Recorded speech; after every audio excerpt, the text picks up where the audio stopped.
northern France, 1906. Before sunrise, thousands of miners descended deep beneath the earth into the tunnels. The mine stretched for miles underground. It was hot, cramped, and filled with coal dust so thick that workers could taste it in the air. Most miners were boys and fathers. Some were only teenagers. Every day they climbed into cages that lowered them hundreds of feet beneath the surface, knowing one spark could turn the tunnels into a grave. Then, on the morning of March 10th, it happened. A violent explosion ripped through the mine. The blast thundered beneath the earth like an underground earthquake. Flames shot through the tunnels. Wooden supports shattered instantly. Coal dust exploded through passageways with enough force to tear bodies apart. Above ground, families watched black smoke burst from the shafts as workers stumbled out, burned, bleeding, and covered in ash. Many never came back out. Rescue crews rushed underground searching for survivors, but the tunnels had become a nightmare. Collapsed walls blocked escape routes. Poison gas filled the air. Fires still burned deep below the surface, and everywhere there were bodies. Hundreds of them. Days passed, then more days. Eventually, officials made the announcement nobody wanted to hear. The missing miners were presumed dead. The search was ending. Families began preparing funerals, but deep underground, 13 men were still alive, lost in total darkness, with almost no food, surrounded by death, and somehow, they were still trying to escape. Deep beneath the ruins of the mine, 13 men were still alive. They had survived the explosion, but now they were trapped nearly 1,000 feet underground with no idea if anyone was still searching for them. At first, the miners waited for rescue. They could hear distant collapses echoing through the tunnels. Sometimes they thought they heard drilling, voices, footsteps above them. But as the hours passed, the sounds disappeared. Then the darkness came. Their lamps slowly burned out one by one until the men were left in near total blackness. The air underground was thick with coal dust and poison gas. Every breath burned their lungs. Some miners vomited from the fumes. Others collapsed from exhaustion after wandering through endless tunnels searching for an escape route. The survivors had almost no food. A few pieces of bread, some coffee, and muddy water dripping from the walls. To stay alive, they began eating anything they could find. Old emergency supplies, bits of oats meant for the mine horses, even stale scraps buried beneath debris. All around them were bodies of miners killed in the explosion. Some tunnels were filled with burned timber and collapsed rock. Others were completely silent. No wind, no sound, just darkness stretching endlessly underground. The men moved carefully through the mine, using their hands against the walls to guide themselves. Sometimes they crawled through narrow passages barely large enough to fit their bodies. At one point, they accidentally entered an area filled with toxic gas so powerful it nearly killed them within minutes. One miner collapsed unconscious. The others dragged him back through the darkness before he stopped breathing entirely. Every hour underground felt longer than the last. The miners had no idea how many days had passed. Some believed the rescue crews had abandoned them. Others thought the entire mine above them might already be sealed forever. But despite the hunger, despite the poison gas, and despite the darkness, they kept moving, because somewhere ahead they believed there had to be a way out. By the second week underground, the 13 survivors barely looked human anymore. Their faces were blackened with coal dust, their lips cracked from dehydration. Some miners had become too weak to stand without help, and still they kept moving. The men knew staying in one place meant death, so every day, they searched deeper through the shattered tunnels hoping to find fresh air or an untouched escape route leading back to the surface. Sometimes they crawled for hours through passages no wider than a coffin. Sharp rocks tore through their clothes and skin. The darkness was so complete, they often moved in silence with one hand on the wall and the other gripping the shoulder of the man ahead of them. Then finally they found something different. A weak current of air, cold, faint, but real. For the first time in days, the miners realized there might actually be a way out. They followed the airflow through collapsed tunnels and broken shafts, climbing over piles of timber and bodies left behind by the explosion. But the mine fought them every step of the way. One tunnel collapsed moments after the men passed through it. Another passage was flooded waist-deep with freezing black water. Several miners nearly gave up completely. One man reportedly begged the others to leave him behind so the rest could survive. But they refused. If one man stopped, they all stopped. So together, the survivors pushed forward through the darkness. Then, after nearly 20 days underground, one miner saw it. A faint gray light in the distance. At first, they thought it was another hallucination caused by exhaustion. But the light grew brighter. The men began stumbling faster through the tunnel, coughing, starving, half blind from the darkness. And finally, on March 30th, 1906, 13 miners emerged from the earth alive. Villagers stared in disbelief as figures covered in coal dust appeared from the mine entrance, like ghosts returning from the dead. Many families collapsed crying. Some rescuers reportedly backed away in shock because they had already believed every missing miner was dead. The survivors had spent nearly 3 weeks trapped beneath the earth, and somehow, against every expectation, they survived. Near the end of World War II, Japan faced total defeat. Its navy had been destroyed. Its cities were burning, and American forces were getting closer every day. So Japan created a terrifying new weapon: suicide pilots. They were called Kamikaze. The word meant divine wind. It came from an ancient legend about a massive storm that once destroyed a Mongol invasion fleet trying to conquer Japan centuries earlier. Japanese leaders believed these pilots could become a new divine force capable of saving the nation. But the reality was far darker. Most kamikaze pilots were not fearless warriors. Many were teenagers. Some had only recently left school or university. They were given basic flight training, explosives, and a one-way mission. Crash directly into enemy ships. Do not come back alive. Some pilots believed dying for Japan was an honor, but many others were terrified. In wartime, Japan refusing orders was almost impossible. Surrender was seen as shameful. Disobedience could disgrace your entire family. Before leaving, many pilots wrote final letters home. Some apologized to their parents for dying young. Others admitted they were afraid. One pilot wrote, "Honestly, I do not want to die." But they climbed into their planes anyway. In 1944, during the Battle of Leyte Gulf, the first major kamikaze attacks began. American sailors watched in horror as Japanese aircraft flew directly toward their ships. Even through heavy anti-aircraft fire, the pilots never turned away. Some ships exploded instantly after impact. Others burned for hours while crews fought to survive. By the end of the war, more than 3,000 kamikaze pilots had died. Thousands of Allied servicemen were killed in the attacks, but Japan still could not stop defeat. As the war reached its final months, the missions became even more desperate. Some planes barely had enough fuel for a one-way trip. Teenage pilots shared final meals and quietly said goodbye before disappearing into the sky forever. For Allied sailors, the fear was unlike anything they had experienced before. Most enemy pilots tried to survive combat.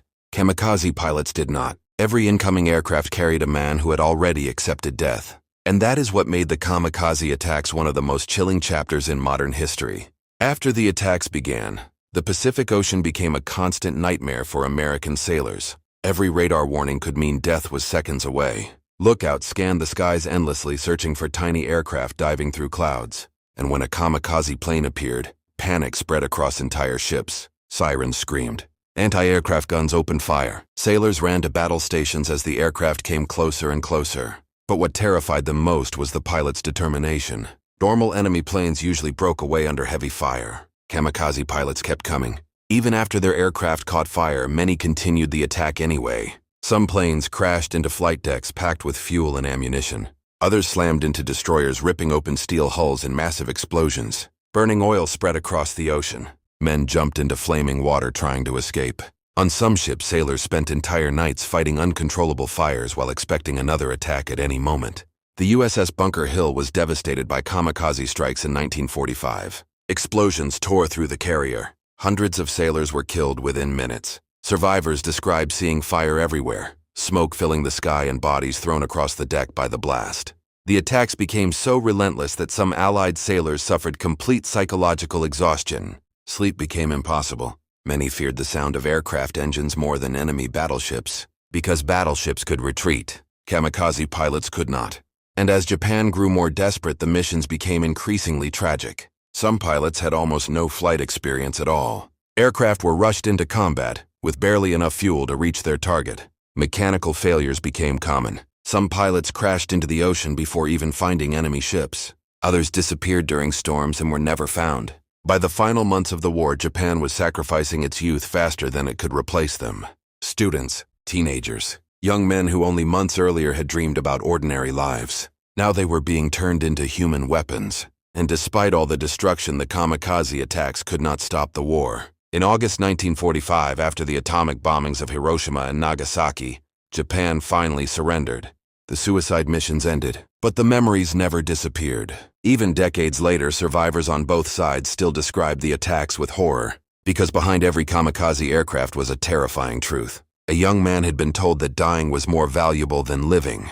Northern Britain was a nightmare for Rome. Cold rain hammered the earth day and night. Thick fog swallowed entire patrols without warning.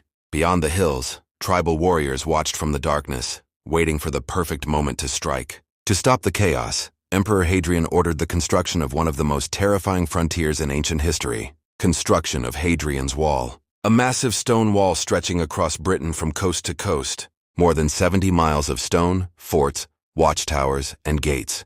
It marked the very edge of the Roman Empire.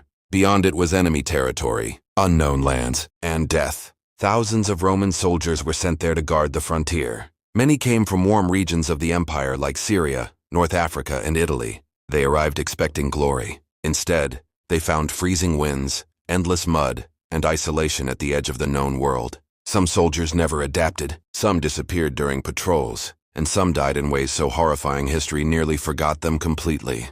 Centuries later, archaeologists excavating near Hadrian's Wall uncovered something deeply disturbing. At first, it looked like an ordinary Roman grave, but when they uncovered the skeleton, they realized something was terribly wrong. The body was twisted unnaturally inside the earth.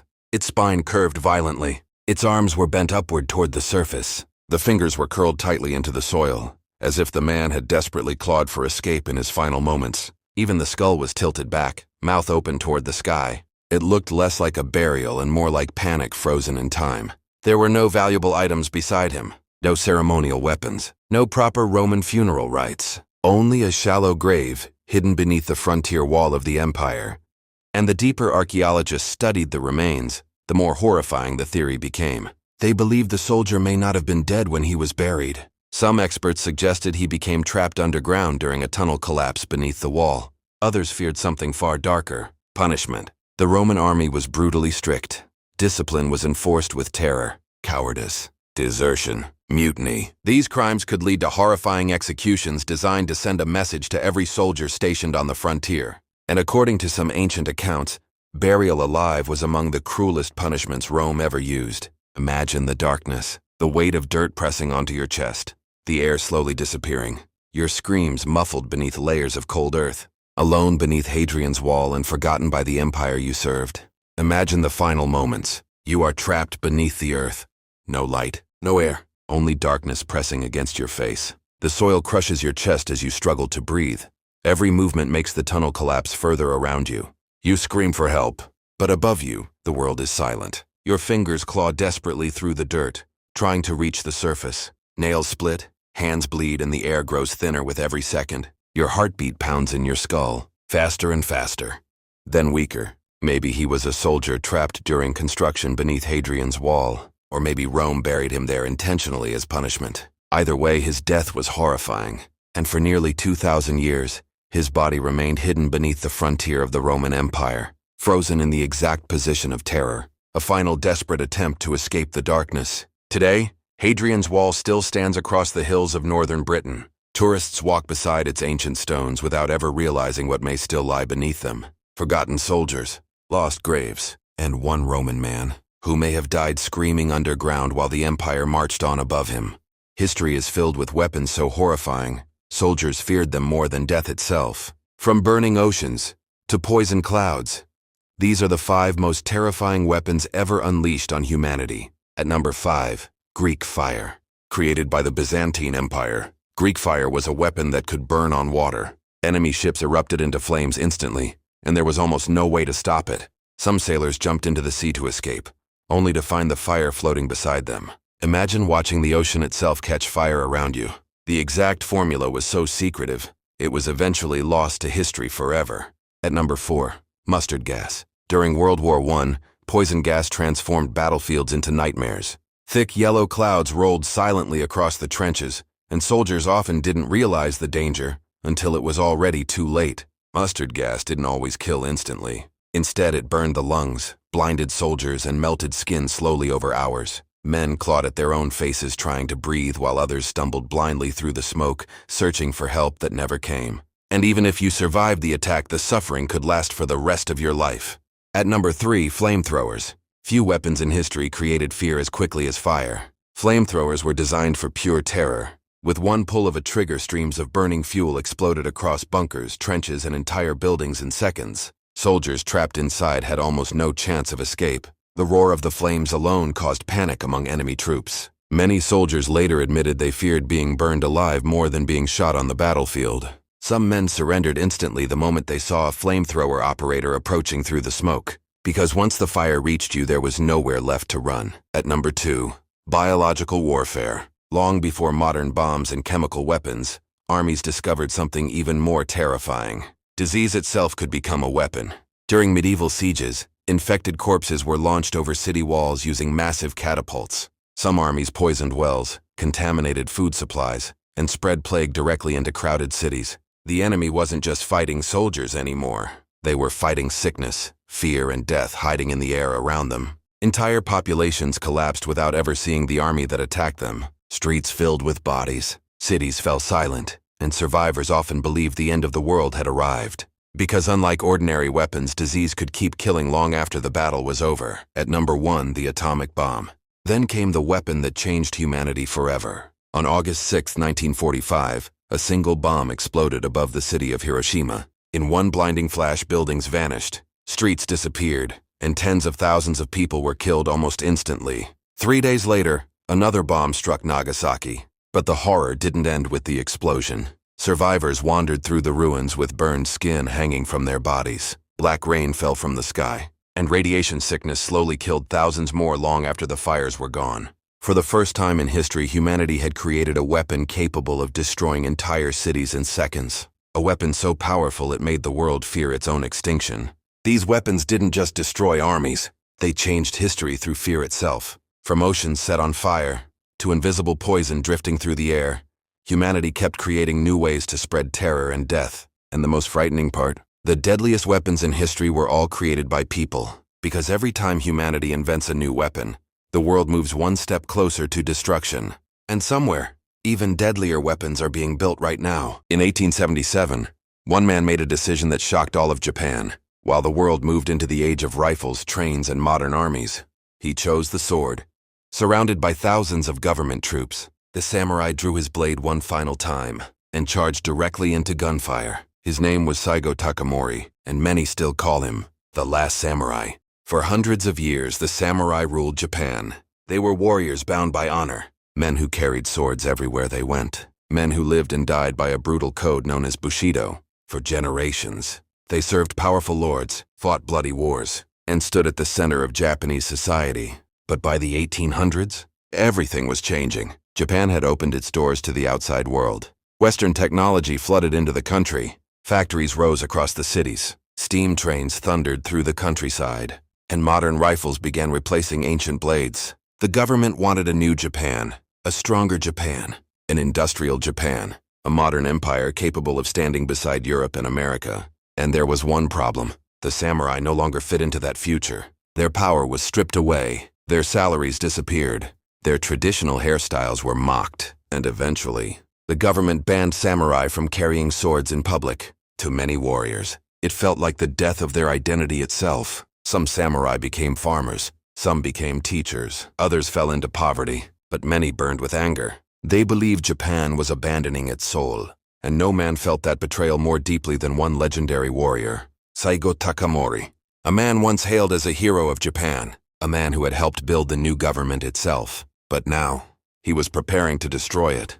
Saigo Takamori was not born a rebel. For years, he had been one of the most respected men in Japan. Born into a low-ranking samurai family in southern Japan, Saigo grew up in a world shaped by discipline, loyalty, and war. He was tall, quiet, and known for his intense sense of honor. Unlike many samurai, Saigo believed Japan needed to change. Foreign powers were growing stronger. Western empires were expanding across Asia, and many feared Japan would eventually be conquered if it remained isolated. So Saigo helped lead a revolution. Together with other powerful samurai, he helped overthrow the old shogunate government and restore power to the emperor. It became known as the Meiji Restoration. At first, Saigo was celebrated as a national hero. The new government modernized rapidly. Railroads spread across the country. Factories rose beside ancient towns. Western military advisors trained Japanese soldiers, and modern rifles flooded into the army. Japan was transforming faster than anyone imagined. But slowly,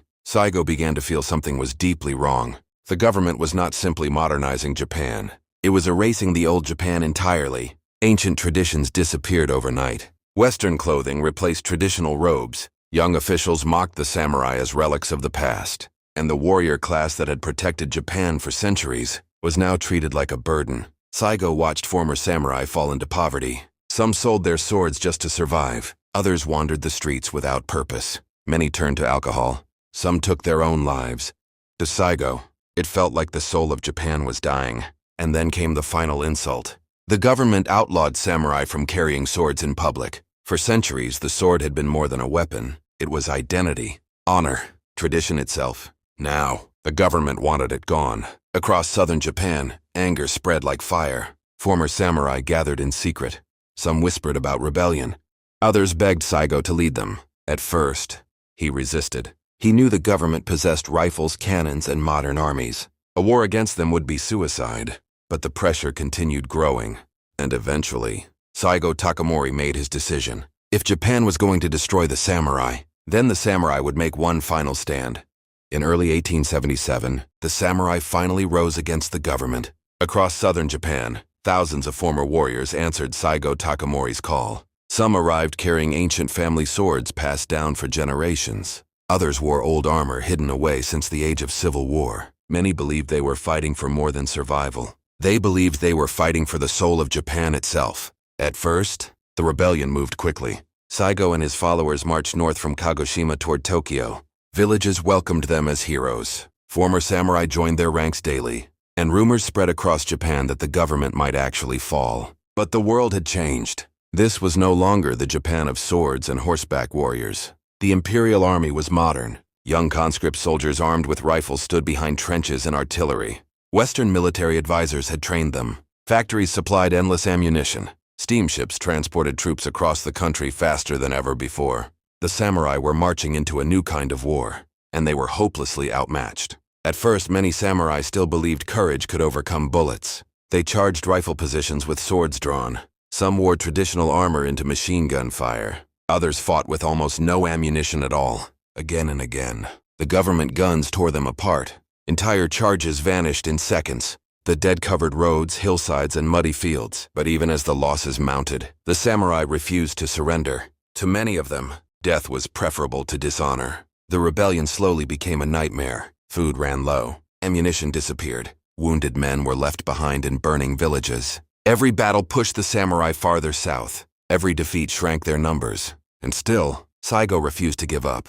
He knew the rebellion was dying. But turning back was impossible now. Thousands had already sacrificed everything for him. And across Japan, people watched in horror as the last generation of samurai was slowly annihilated by modern warfare. By the summer of 1877, the rebellion had become a death march. Exhausted survivors retreated through mountains and forests, while government forces closed in from every direction. Cannons echoed across the valleys. Smoke covered entire towns, and bodies were buried in mass graves across southern Japan. The samurai were running out of time, and soon, they would make their final stand. By September 1877, the rebellion was finished. Only a few hundred samurai remained alive, starving, wounded, and surrounded. They retreated to Shiroyama overlooking Kagoshima. Below them, over 30,000 imperial soldiers closed in from every direction. Cannons lined the hills. Warships filled the harbor. Rifle trenches scarred the valleys below. The government intended to destroy the samurai forever, and everyone knew it. The samurai had almost nothing left. Little food, almost no ammunition. Many could barely stand, but surrender was impossible. To these warriors, dishonor was worse than death. Throughout the night, artillery pounded the mountain. Explosions tore through trees and stone. Smoke covered the hills. Men vanished beneath collapsing earth while others bled beside dying campfires. The survivors stayed beside Saigo Takamori. Some sharpened swords one final time. Others wrote farewell poems beneath lantern light. Many already knew they would not survive the sunrise. As dawn approached, the bombardment stopped. An unnatural silence covered the mountain.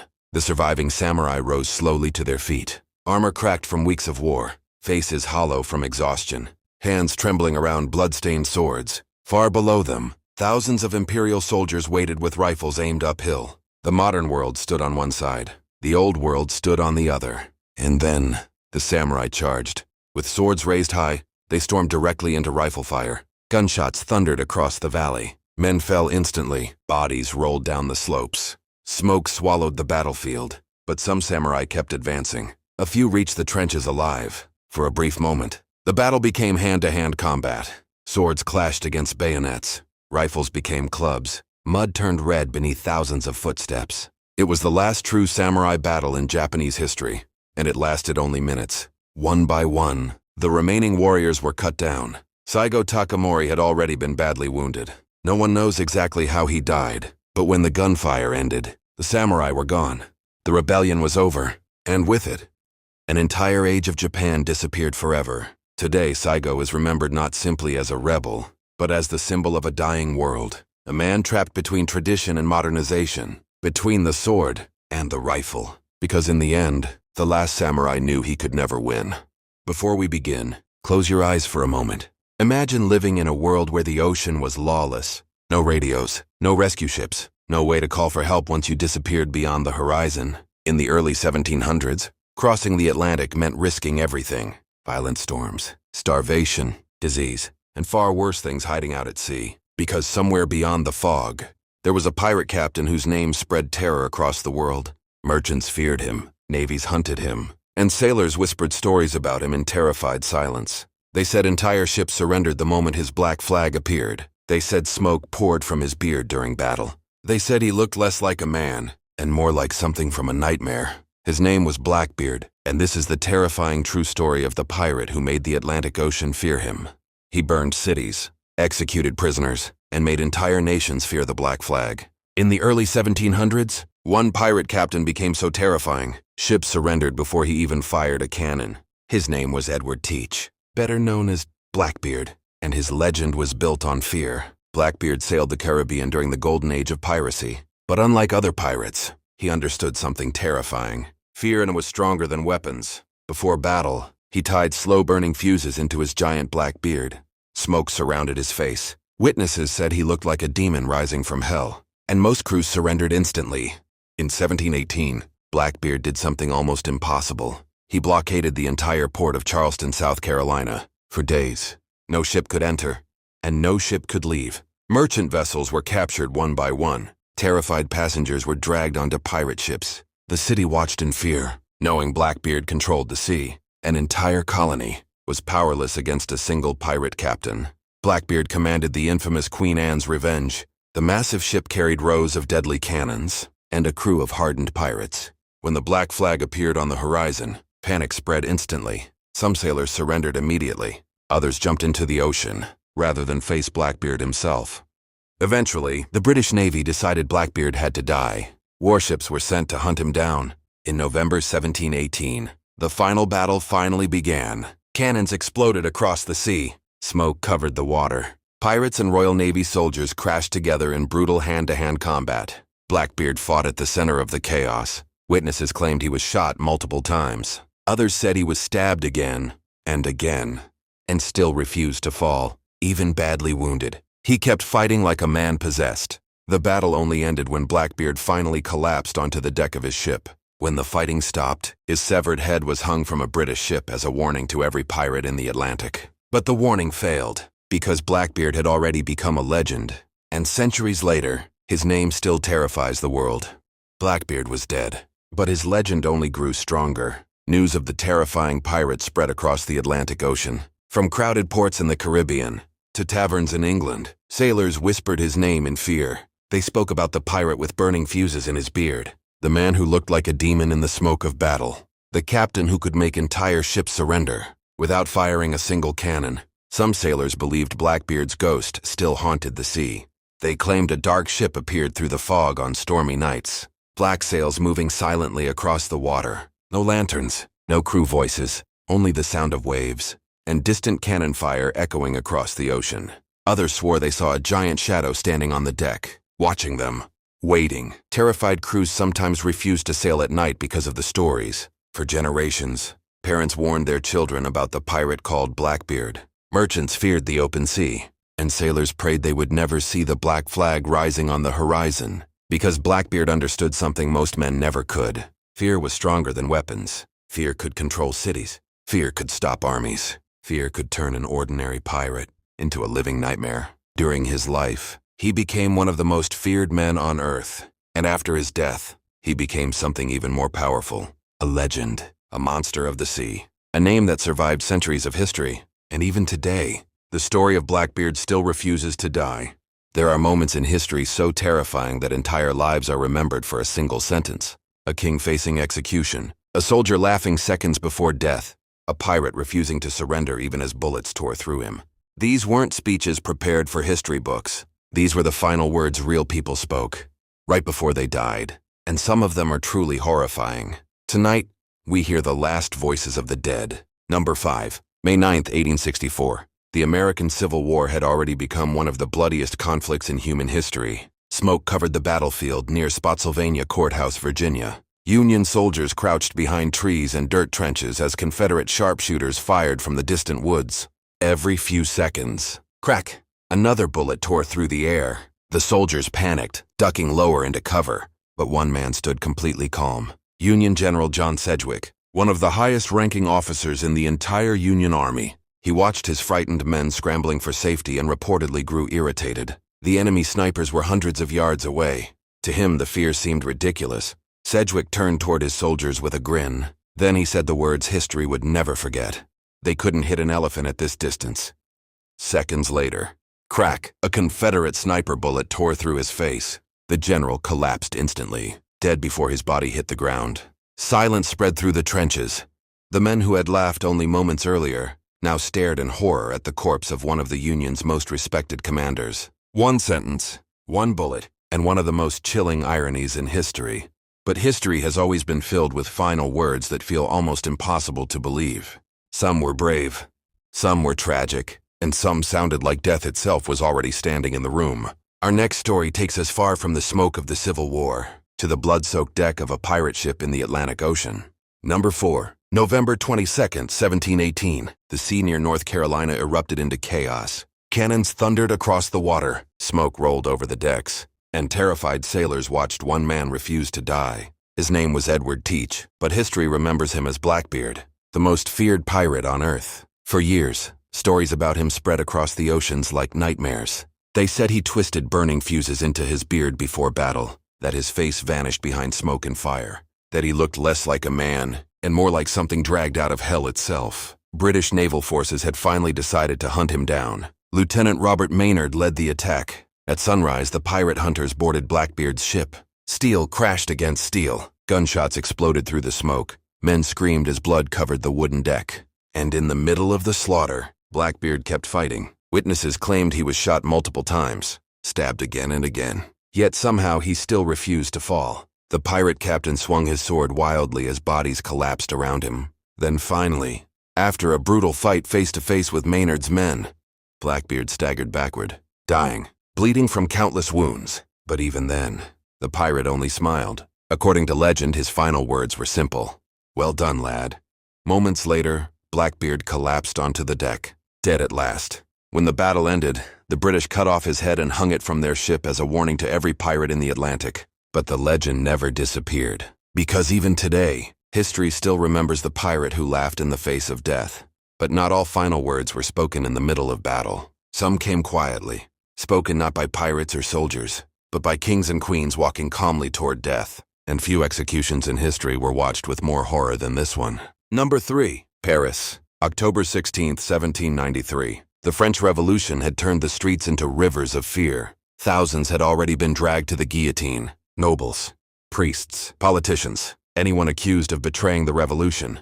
And now, the former Queen of France waited for her turn. Marie Antoinette, once surrounded by luxury, servants, and endless wealth, now rode through Paris in an open cart like a criminal. Crowds screamed insults as she passed. Some cheered for her death, others stood in complete silence. The Queen herself looked pale and exhausted. Months in prison had destroyed the image of royalty the French people once feared. By the time she reached the execution platform, she barely looked human anymore. The executioner helped her climb the wooden steps toward the guillotine. Thousands watched from below, silent, waiting. And then, just moments before her execution, Marie Antoinette accidentally stepped on the executioner's foot. For a brief second, the crowd froze. The Queen turned toward the man preparing to kill her, and softly said, "Pardon me, sir, I meant not to do it." Those would become her final words. Seconds later, the blade fell. The crowd erupted into cheers as the executioner lifted her severed head before the people of Paris. The Queen of France was dead, but history never forgot the strange calmness of her final moment. Because even at the edge of death, her last instinct was politeness. History remembers the powerful, kings, queens, generals, pirates, but sometimes, the most terrifying final words come from people who knew death was already waiting for them. And our next story may be the coldest of them all, because these words were spoken with an ice axe buried in a man's skull.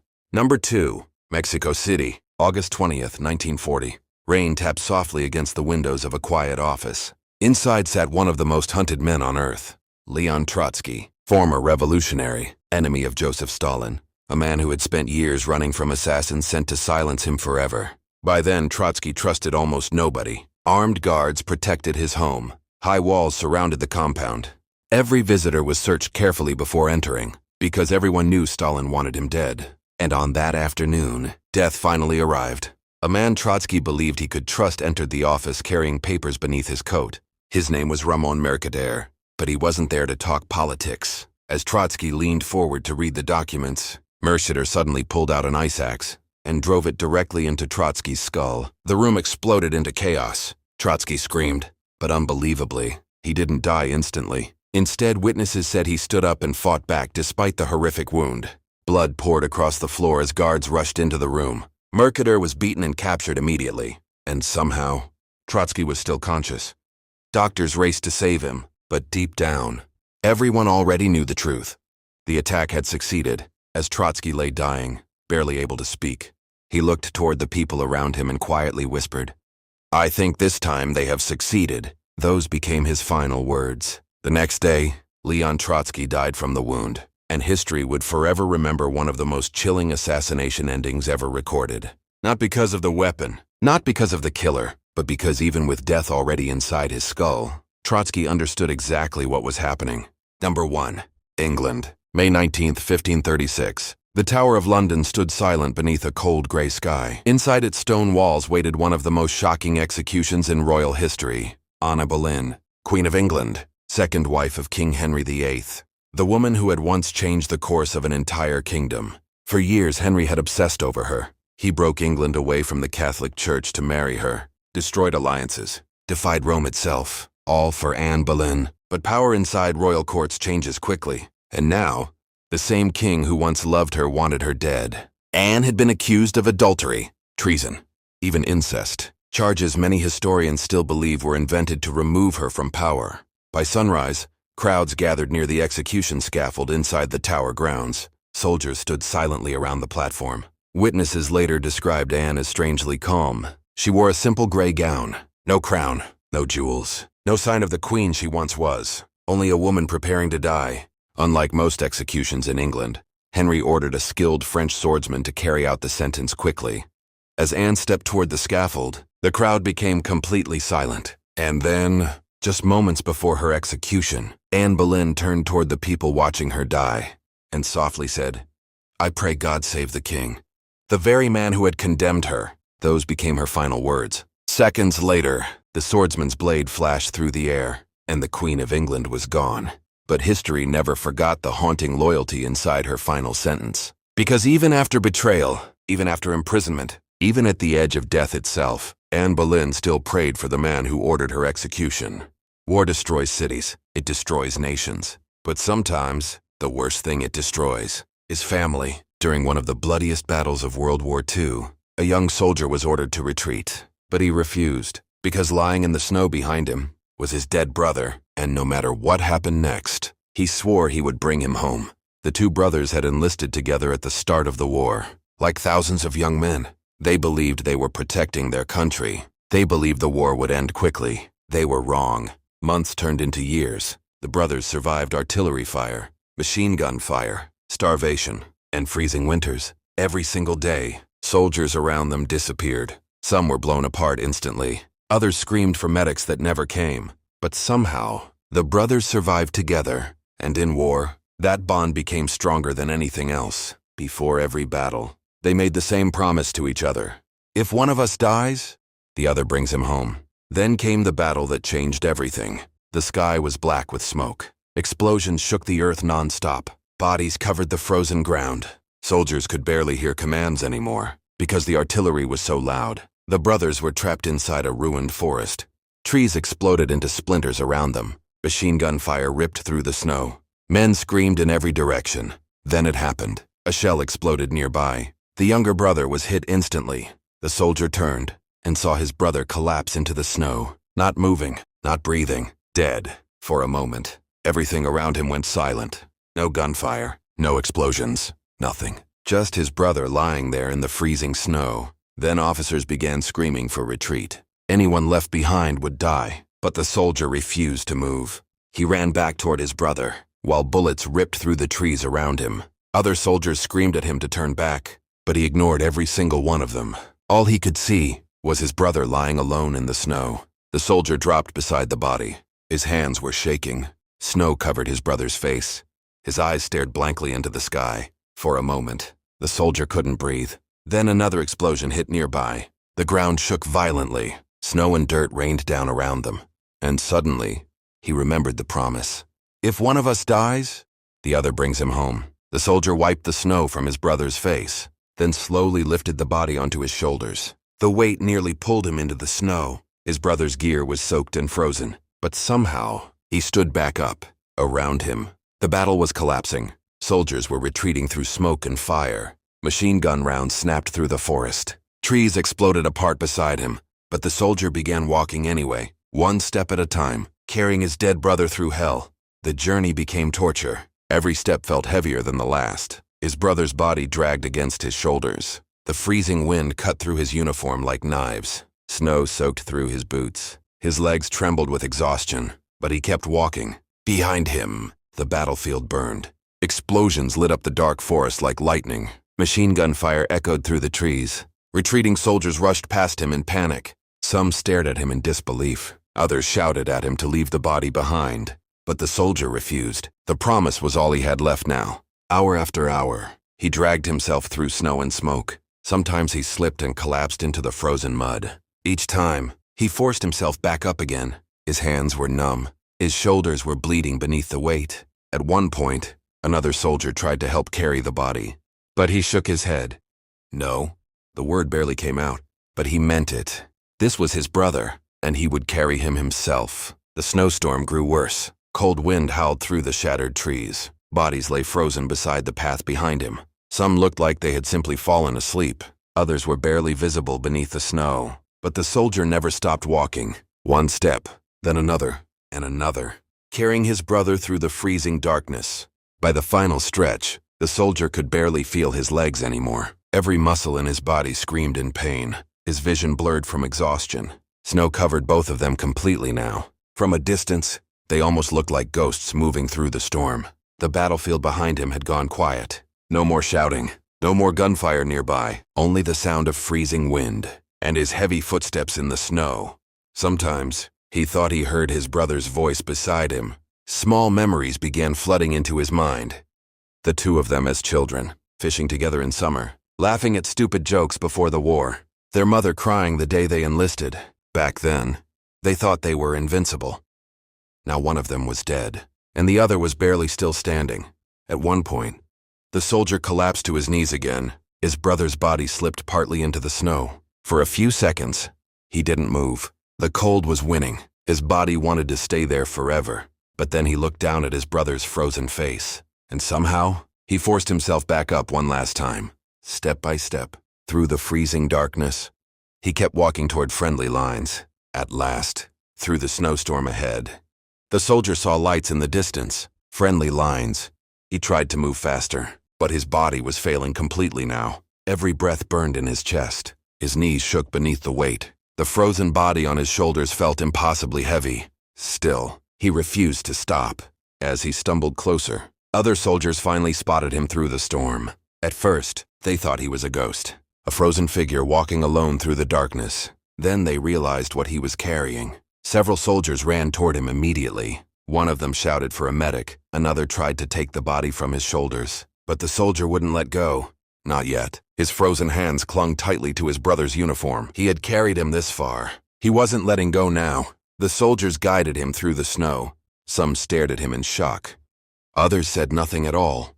because nobody knew what to say. The exhausted soldier finally reached the safety of friendly lines. Slowly, he lowered his brother's body into the snow. For a moment, he just stared at him silently. Then, with barely enough strength left to speak, he whispered, "I promised I'd bring him home." And moments later, the soldier collapsed into the snow beside his brother. Years later, survivors of that battle still remembered the soldier, not because he killed enemies, not because he won medals, but because he refused to abandon his brother. In a war where millions became numbers, he remembered that every fallen soldier was someone's family, someone's son, someone's brother. Some veterans later said the image never left them. A lone figure, walking through a frozen battlefield, carrying his brother through the snow, even when his own body was breaking apart, even when death surrounded him on every side. He kept walking, because some promises are stronger than fear, stronger than exhaustion, even stronger than war itself. And somewhere beneath the frozen snow of World War II, that promise still echoes to this day. In the middle of the freezing San Francisco Bay sat a prison designed to destroy hope itself. Alcatraz Island was surrounded by violent currents, razor-sharp rocks, and water so cold it could kill a man within minutes. The guards called it the Rock. Prisoners called it hell. Built on a lonely island far from the mainland, Alcatraz wasn't meant for ordinary criminals. It was built for the men nobody else could control. Murderers, gangsters, and escape artists. The most dangerous prisoners in America were sent there to disappear. Every morning, the sound of steel doors echoed through the prison like gunshots. Silence was everywhere. Guards watched every movement, every whisper, every glance. The cells were tiny concrete cages barely large enough for a bed, a sink, and a toilet. Prisoners spent years staring at cold gray walls while the freezing ocean winds screamed outside. Some inmates lost their minds completely. Others stopped speaking altogether, because Alcatraz wasn't just designed to trap the body. It was designed to break the human mind and escape. That was considered impossible.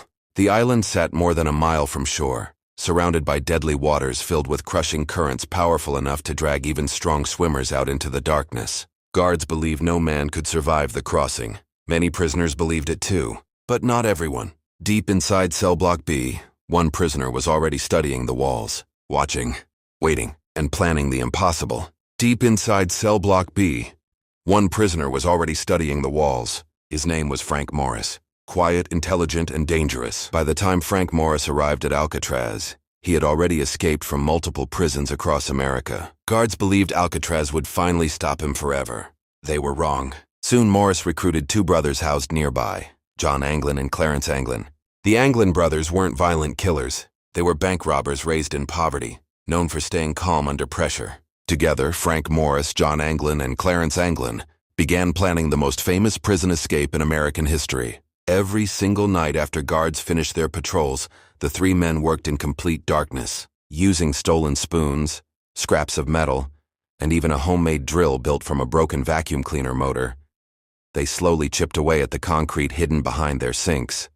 Bit by bit, night after night, the sound of prison accordions during music hour helped cover the scraping noises echoing through the cells. Behind the walls was a narrow utility corridor never meant for prisoners to enter, but the men kept digging, crawling through dust, breathing crumbling concrete, hiding every trace before sunrise. Guards walked past their cells every day, never noticing the growing holes hidden in the shadows. Then the prisoners began preparing for something even more terrifying: the ocean. Frank Morris and the Anglin brothers stole over 50 prison raincoats and secretly stitched them together by hand. Piece by piece, they created a homemade life raft designed to survive the freezing waters surrounding the island. But their most disturbing creation sat directly on their beds. Fake human heads, built from soap, toilet paper, cement dust, and real human hair stolen from the prison barbershop. In the darkness, they looked real enough to fool the guards during nighttime checks. The escape plan took months. One mistake would mean solitary confinement or worse. Yet somehow the guards still saw nothing. While the prison slept, three men were preparing to vanish from the island nobody could escape. June 11th, 1962. The night of the escape had finally arrived. Inside Alcatraz Island, the prison lights dimmed as guards completed their final patrols. Prisoners rolled over in their beds. Steel doors slammed shut across cell block B. Then silence. In the darkness, three fake heads rested quietly on prison pillows. From a distance, Frank Morris, John Anglin, and Clarence Anglin appeared to be asleep. But behind the cells, the real men were already moving. One by one, they squeezed through the holes hidden behind their sinks and crawled into the narrow utility corridor they had secretly built for months. Dust filled the air. Concrete scraped against their skin. Every sound felt deadly. If a guard heard them now, the escape was over. The men climbed silently through pipes, wires, and rusted metal shafts deep inside the prison walls. Above them, guards walked their normal routes, completely unaware that 3 prisoners were disappearing beneath their feet. Then came the hardest part: the roof. Using a homemade tool, the men pushed through a ventilator opening and climbed out onto the top of Alcatraz itself. Cold wind slammed into them instantly. Below them stretched the freezing black waters of San Francisco Bay. Violent currents crashed against the rocks surrounding the island. Searchlights swept slowly across the darkness. One mistake, and they would either be shot or dragged beneath the ocean forever. The 3 men carefully climbed down the side of the prison, carrying the homemade raft stitched together from stolen raincoats. Then they reached the shoreline. No alarms, no shouting guards, nothing. For the first time in Alcatraz history, the impossible was actually happening. Frank Morris and the Anglin brothers pushed their raft into the freezing water and disappeared into the darkness, and nobody saw them leave. Morning came slowly over Alcatraz Island. Guards began their normal routines. Breakfast carts rolled through the prison halls. Cell doors opened one by one across cell block B. Then a guard stopped suddenly outside Frank Morris's cell. Something felt wrong. Morris wasn't moving.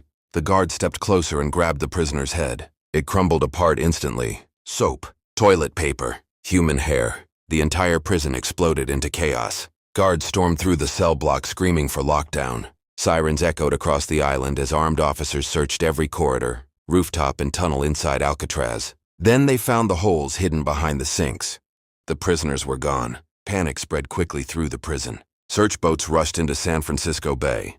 Helicopters circled overhead. Spotlights scanned the freezing black water for bodies. But there was nothing. No raft, no prisoners, no bodies floating in the current. Only cold, empty ocean. The FBI launched one of the largest manhunts in American history. Investigators believed the men had drowned almost immediately in the freezing water surrounding the island. But there was one terrifying problem. No evidence ever proved it. Days later, pieces of the homemade raft were discovered drifting through the bay. A life jacket washed onto shore. But Frank Morris, John Anglin, and Clarence Anglin were never found. It was as if the ocean had swallowed them whole, or helped them disappear forever. The official investigation lasted for years. The FBI searched coastlines, questioned witnesses, and studied the freezing currents surrounding Alcatraz Island.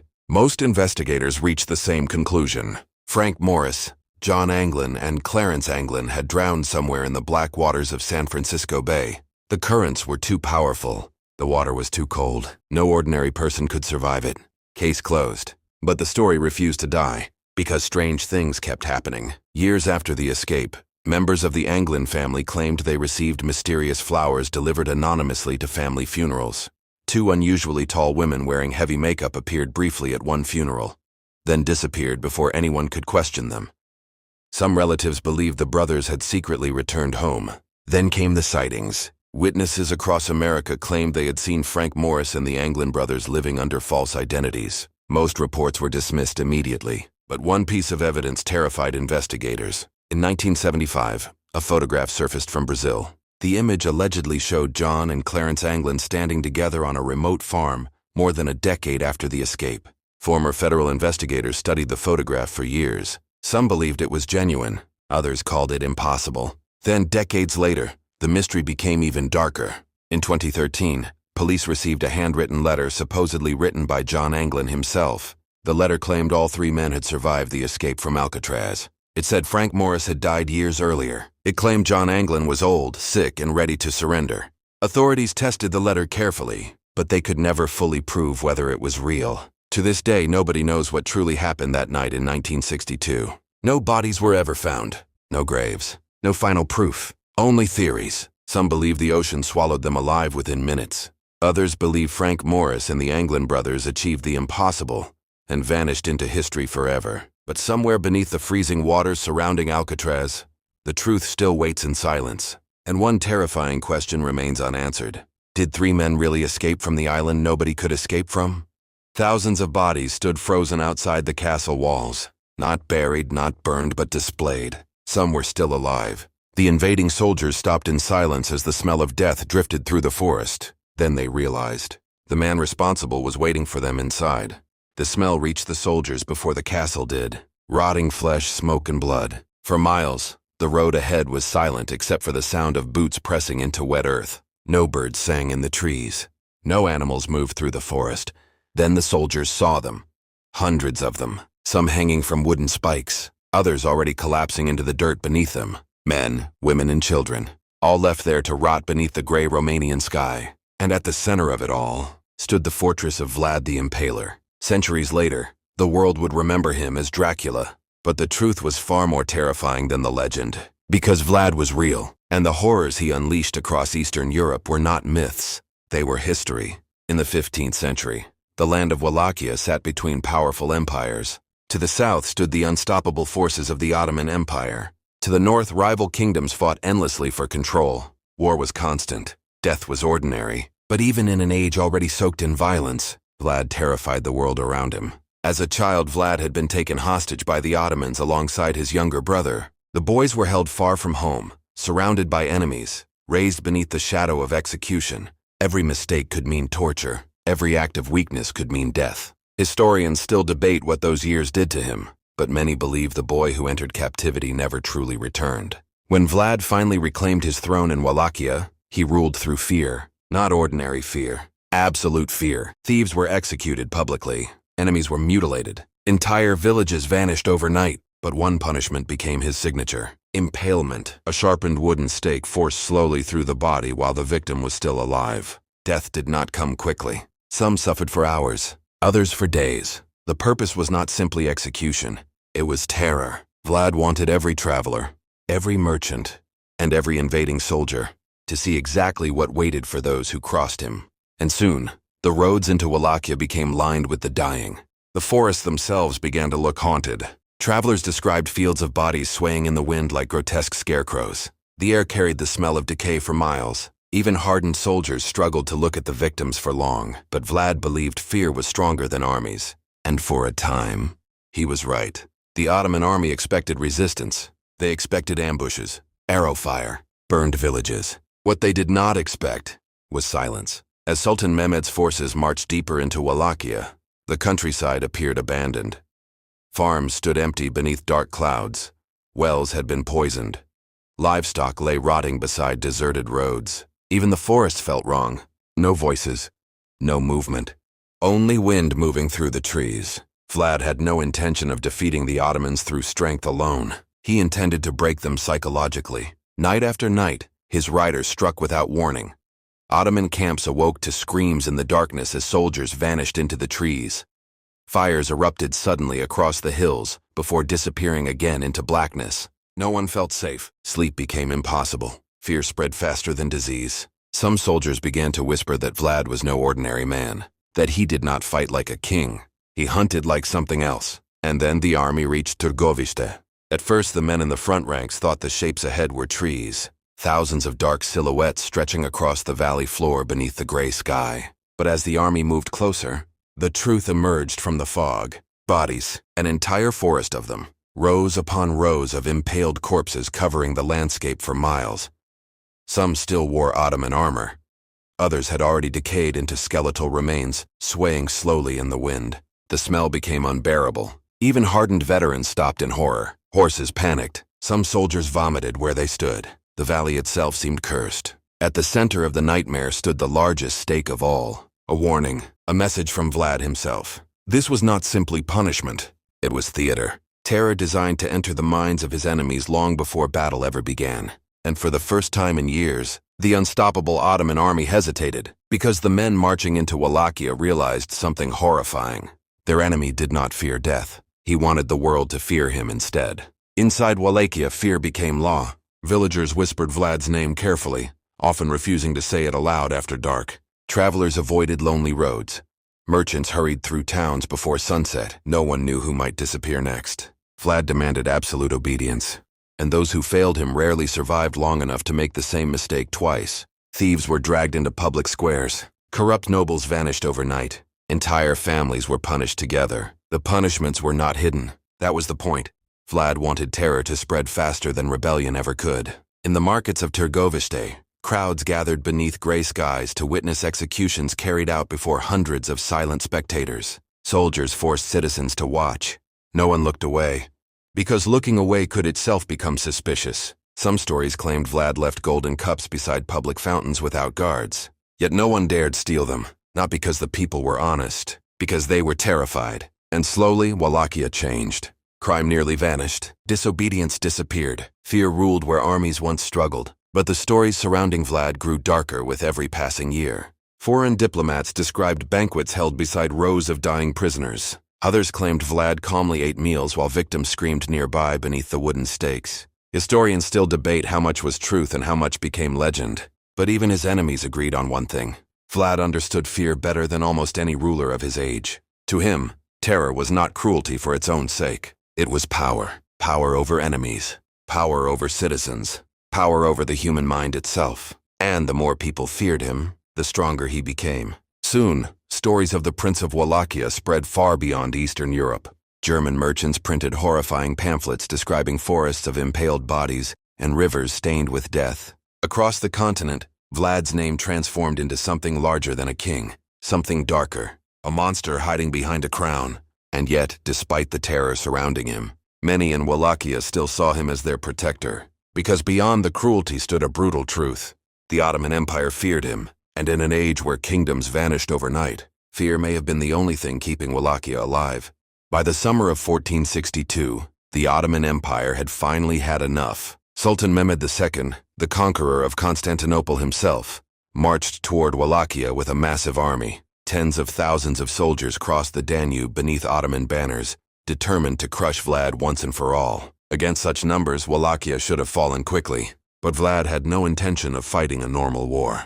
As the Ottoman army advanced deeper into the countryside, exhaustion spread through the camps. Men slept poorly beneath constant fear of ambush. Horses panicked at shadows in the forests. Fires burned across distant hills at night before vanishing without explanation. Every sound in the darkness became suspicious. Every tree seemed to hide an enemy, and Vlad was watching all of it. Then one humid night near Tragedies, he struck. The attack began after midnight. Out of the darkness, Wallachian riders crashed into the Ottoman camp like ghosts. Torches flew through the air as tents erupted into flames. Horses screamed. Soldiers stumbled awake in confusion, grabbing weapons while shadows moved between the fires. No one knew where the enemy actually was. The darkness itself became the battlefield.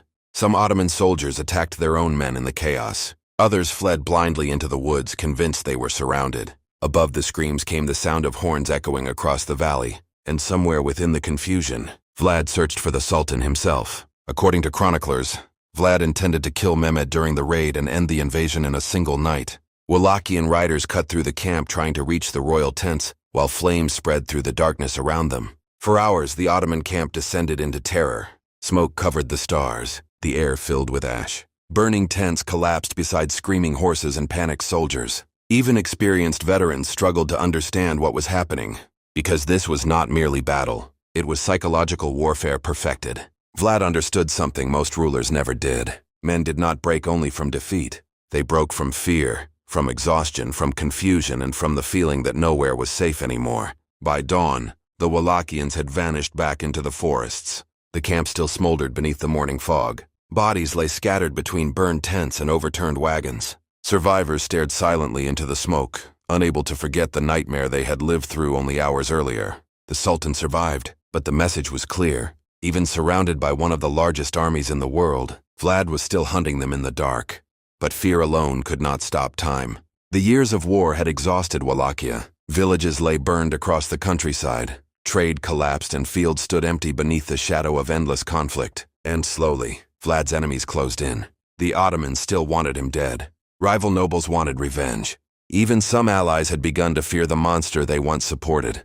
Because men who rule through terror often discover a brutal truth. Eventually, everyone becomes afraid of them. After years of fighting, Vlad lost his throne and disappeared into imprisonment. For over a decade, the man who had terrified armies vanished from power while Europe continued telling stories about him. The legends only grew darker. Some claimed he drank blood. Others described him as a demon wearing the face of a prince. The real Vlad slowly began to disappear beneath myth. But he was not finished yet. In 1476, Vlad returned to reclaim Wallachia one final time. Older now, hardened by years of betrayal and war. The prince who rode back into battle was no longer simply a ruler defending his kingdom. He had become a symbol of fear itself, but the world around him had changed. His enemies had grown stronger, his allies fewer, and somewhere during the winter fighting near Bucharest, Vlad the Impaler finally fell. The exact details of his death remain uncertain even today. Some accounts claim he died in battle. Others suggest he was betrayed by his own men during the chaos of combat. What is known is this: the man who spent his life surrounding others with death eventually vanished into it himself. His body was reportedly decapitated, his head sent to Constantinople as proof that the nightmare was over. But for many across Europe, it never truly ended, because long after Vlad's kingdom faded, long after the battlefields vanished into forests, people still remembered his name, not as prince, not as ruler, but as something darker. Centuries later, writers searching for a monster to haunt the world would find inspiration in the stories surrounding Vlad Dracula. And from those stories, the legend of Dracula was born. But perhaps the most terrifying part was never the vampire myth. It was the truth hiding beneath it. Because the real man did exist. He walked these battlefields. He built kingdoms through fear. And for a time, entire armies trembled at the sound of his name. History remembers many kings, but only one became a monster immortal enough to survive the centuries.